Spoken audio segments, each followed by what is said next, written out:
असतो मां सद्गम्य तमसो मां ज्योतिर्गम्य मृत्युं मामृतं गम्य।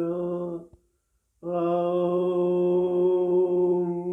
शांति शांति शांति। पहले भी चर्चा किए हैं कि हमारा जीवन जो है ये दो का जोड़ा है।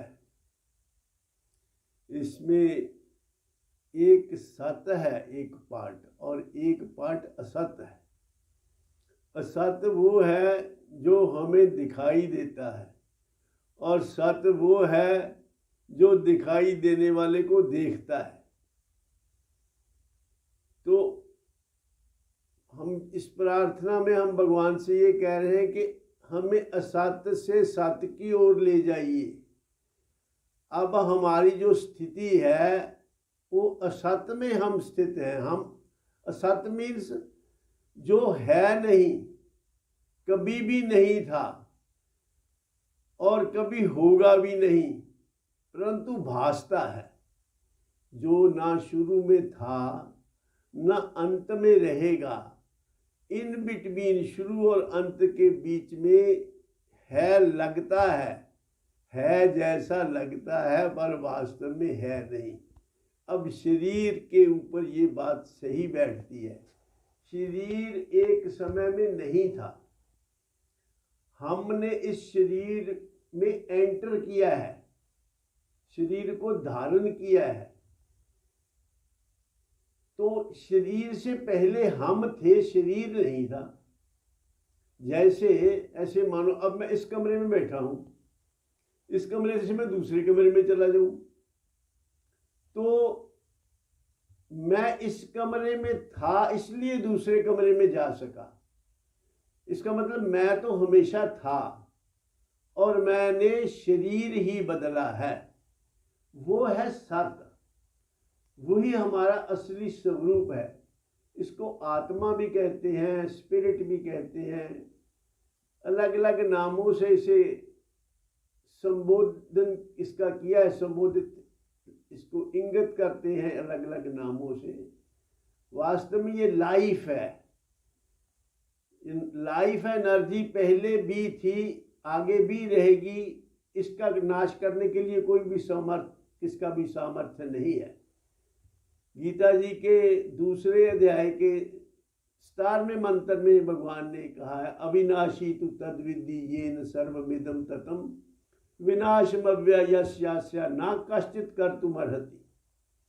और ये आत्मा के बारे में कहा कि आत्मा अविनाशी है, और इस अविनाशी तत्व का नाश करने के लिए कोई भी सामर्थ्य किसी का भी नहीं है। कोई भी कॉम्पिटेंट नहीं है इसको मार सकने के लिए, इसका नाश हो नहीं सकता। जो है ही अविनाशी, जिसका स्वभाव अविनाशी है, उसका नाश कौन कर सकता है। तो ये है हमारा वो पार्ट जो सत्य है, और असत्य पार्ट जो है वो है हमारा शरीर। इस अविनाशी आत्मा को जो शरीर मिला है वो असत्य है। वो शरीर मिला है और शरीर फना होगा। जन्मा है शरीर, जन्मा मीन्स किसी समय इसकी शरीर की बायोलॉजिकल फंक्शन स्टार्ट हुआ, और एक समय आएगा जब इसका बायोलॉजिकल फंक्शन एंड हो जाएगा, उसको हम मृत्यु कहते हैं। तो शरीर जो उस आत्मा को मिले हैं, हमको मिले हैं, वो अंतवंत इमे देहा नित्यस्योक्ता शरीर अनाशिनो अप्रमेयस्या तस्माद् युद्धस्व भारत। ये गीता जी का 18वां मंत्र है। भगवान कहते हैं इस अविनाशी आत्मा को मिलने वाले शरीर जो हैं वो विनाशी हैं, उनका विनाश होता है। अब वैसे तो सत्य का असत, एक पार्ट सत्य है एक पार्ट असत्य है, और सत्य वो है जो ना कभी पैदा हुआ है ना कभी उसका नाश होगा। सत्य वही जो एक रस अपरिवर्तित निर्विकार परिवर्तित है, स्थिर नहीं, माया चल स्वीकार। और जो त्रैकाल अबाध्य हो जिसका नाश ना होए, सदा एक रस जो रहे, सत कहलावे सोए। ये सत्य की डेफिनेशन है। सत्य में कोई चेंज नहीं होती, सत्य कभी पैदा नहीं होता, सत्य का कभी नाश नहीं होता। तो ये जो हमारा सही स्वरूप है वो है सत्य, और उसको जो मिले हुए शरीर हैं वो है असत्य। असत्य भी नहीं कह सकते वास्तव में। असत्य तो वो है जो काल्पनिक है। अब शरीर काल्पनिक तो नहीं है, शरीर तो दिखाई देते हैं,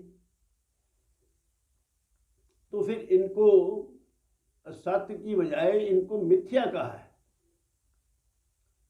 मिथ्या मीन्स माया, जो भासता है, दिखाई देता है, लगता है, लेकिन वास्तव में नहीं है।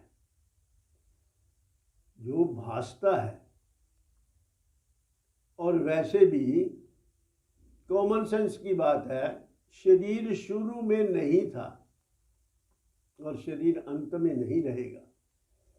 जो चीज पहले नहीं थी और कुछ समय के बाद भी नहीं है, तो बीच में भी वो दरअसल है नहीं, लेकिन है जैसी लगती है।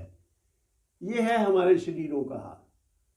तो और फिर अभी हम चर्चा तो इस बात की कर रहे हैं कि मरता कौन है और मरने से डरता कौन है। मरता तो है शरीर, क्योंकि मरेगा वही जो जन्मेगा।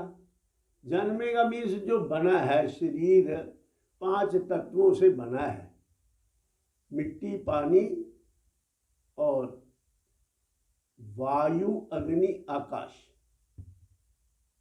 इन 5 तत्वों से शरीर का निर्माण हुआ। इसका निर्माण का एक स्थान है जिसको हम गर्भ मां के पेट में इसका निर्माण हुआ। इन तत्वों से इनका निर्माण हुआ, मिट्टी, पानी और अग्नि, वायु और आकाश।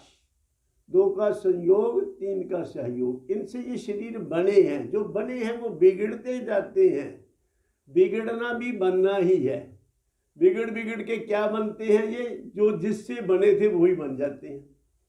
ये शरीर 5 तत्वों से बने, वो जो जब बिगड़ेंगे तो 5 तत्वों में मिल जाएंगे। तो जहाँ से ये शुरू हुई थी इसकी यात्रा, वहीं इसकी यात्रा एंड हो जाएगी। ये गर्भाधान से मकान और मकान से शमशान की यात्रा है शरीर की। और शरीरी जो है, जो शरीर का स्वामी है, जो आत्मा है, वो तो परमात्मा का अंश है। भगवान ने गीता जी के 15वें अध्याय में कहा, ममैव अंशो जीव लोके जीव भूता सनातना मन षष्ठानि इंद्रियाणि प्रकृति स्थानी कर्षति। परमात्मा ने ये कहा है, भगवान ने ये कहा है कि ये मेरा अंश है, जो हमारे तुम्हारे शरीरों में, मेरे शरीर में, आपके शरीर में और सबके शरीर में, सब भूत प्राणियों के शरीर में जो लाइफ है वो परमात्मा का ही अंश है। और उसकी यात्रा तब समाप्त होगी जब वो परमात्मा में लीन हो जाएगा। जैसे समुद्र से पानी का एक कतरा, समुद्र में जब धूप पड़ती, गर्मी पड़ती है, गर्मी से समुद्र का पानी जो है भाप बनकर उड़ता है। भाप बनकर उड़ता है, फिर उसके बादल बनते हैं, और बादल से फिर वो बादल को हवाएं जो हैं वो ले जाती हैं पहाड़ों की तरफ, और जब वो पहाड़ों की बर्फ से टकराता है और टेम्परेचर उसका कम होने से फिर वो दोबारा पानी बनकर बरसता है, जिसको वर्षा कह देते हैं। और वो वर्षा का जल अंततः नदियों में मिलता है, और नदी फिर अल्टीमेटली सागर में मिल जाती है। तो ऐसे ये सर्कल कंप्लीट होता है। ऐसे ही हमारे तुम्हारे शरीरों का सर्कल है। ये 5 तत्वों से बना, मिट्टी पानी से बना, मान लो मिट्टी पानी जो है ये इनका संयोग है। तो मिट्टी पानी मीन्स खेत से ये बना है। खेत में जो उपजा वो माता पिता ने खाया, उससे हमारे शरीर, हमारे तुम्हारे शरीर बने, और बनने के बाद उसी से ये पलते भी हैं। जिससे बनते हैं उसी से पलते हैं, और अंत में उसी में मिल जाते हैं। ये है खेत, खेत से बना खाद्य, खाद्य से बना शरीर, और शरीर से फिर बनी खाद, और खाद से फिर खेत, और फिर खाद्य, ऐसे सर्कल इसका चलता है। जैसे जल का, समुद्र से जल के बिंदु भाप बनकर उड़े, बादल बने, बारिश बने, फिर नदी के द्वारा होते हुए सागर में आ मिले, ऐसे ही इनका सर्कल चलता है। लेकिन आत्मा जो है, जो लाइफ है, वो कांस्टेंट है, उसमें कोई तब्दीली नहीं, उसके शरीर बदलते रहते हैं। अब प्रश्न ये उठता है, हमारा प्रश्न ये है कि मरता कौन है? दरअसल तो कोई भी मरता नहीं है, लेकिन हम चूंकि biological function of the body and, इसको हम मौत कह देते हैं। जब शरीर का जो शरीर है निश्चेष्ट हो जाता है, इसमें कोई चेष्टा नहीं रहती, इसमें एक्टिविटी करने की वो पॉसिबिलिटी नहीं रहती, तो इसको कहते हैं मर गया। तो शरीर मरता है, लेकिन शरीर डरता नहीं है मरने से, क्योंकि शरीर में जानने का जो है गुण नहीं है, तो इसलिए डरता है आत्मा, क्योंकि आत्मा अपने आप को शरीर जानता है, और मरता है शरीर। मरे कोई और डरे कोई, इसी चर्चा को हम आगे बढ़ाएंगे अगले एपिसोड में। तो आज इतना ही। तो इसलिए हम ये डरता जो है वो कभी मरता नहीं, और जो मरता है वो कभी डरता नहीं, उसमें डरने, उसको जानने का गुण ही नहीं, इसलिए वो डरता नहीं। तो इसको आगे एक्सप्लेन करेंगे। आज इसी बात पे अपनी चर्चा समाप्त करते हैं। आप सबके कल्याण की कामना करता हूँ मैं। आप सबके जीवन में परमात्मा भोग और योग और बोध सब आपको मिले, ऐसी मेरी कामना है। सर्वे भवन्तु सुखिनः, सर्वे सन्तु निरामया, सर्वे भद्राणि पश्यन्तु, मा कश्चित् दुःख भाग् भवेत्। एक सूचना भी है कि ये अगर ये जो ज्ञान हम चर्चा कर रहे हैं उसको हम इसकी एक बुक की शेप में मैंने इसको संकलित किया है। आप इसको पढ़ेंगे तो आपको ज़रूर लाभ होगा। तो आप इसको मंगवा सकते हैं 9316826010 पर फ़ोन लगाकर। धन्यवाद।